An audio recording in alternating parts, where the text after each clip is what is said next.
Are we alone? It is the single oldest and most terrifying question in human history. Consider the scale of the numbers. There are more than 100 billion galaxies in the observable universe. In our own Milky Way alone, there are at least 500 billion planets, many capable of holding liquid water. The mathematics of the cosmos scream that we shouldn't be alone. There should be tens of thousands of advanced civilizations buzzing in the dark. Yet when we point our telescopes at the sky, the silence is profound, deafening, and absolute. We look up, we listen, and we wonder what is taking them so long to say hello. But perhaps we should be careful what we wish for. We assume contact will be a handshake, a meeting of equals. But if that silence were to break tomorrow, it wouldn't just change the entire course of human history, it could end it forever. We tend to project our own optimistic history onto the stars. We expect explorers like ourselves. But any civilization capable of crossing the vast void between star systems would possess technology indistinguishable from magic. If their ships suddenly appeared in our skies, hovering silently over our cities, there would be no time for politics.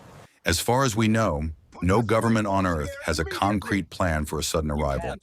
There would only be confusion. Stock markets would shatter instantly. Militaries would scramble jets in a futile show of force. And while the world held its breath, our greatest minds, linguists, biologists, and strategists, would race to answer the only question that matters. Did they come to save us, or did they come to replace us?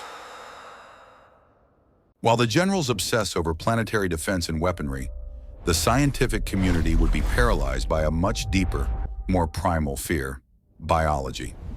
Evolution experts argue that life anywhere in the universe might follow the same basic rules: DNA, proteins, and survival of the fittest.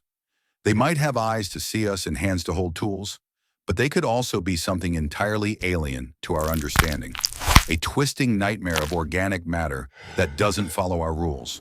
As the uncertainty grows, panic would set in across the globe. Civilians would abandon the major cities, fleeing to the hills, hiding behind locked doors, waiting in the dark for a signal. We would all be waiting to see if we are about to meet our neighbors, or if we are facing our extinction. The most truly terrifying scenario isn't a laser battle or a dramatic invasion fleet. It is absolute silence.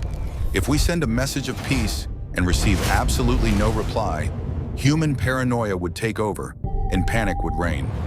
We might ready our nuclear arsenals, our most destructive weapons. But against an interstellar species that has mastered the physics of space travel, a nuclear missile might be as harmless as throwing a stone at a tank. It would be useless, and ultimately, they might not even need weapons to defeat us. If they carry hazardous microorganisms, alien bacteria, or viruses from a distant world, we would have absolutely no natural immunity. A simple, polite greeting could turn into a silent, invisible planetary plague.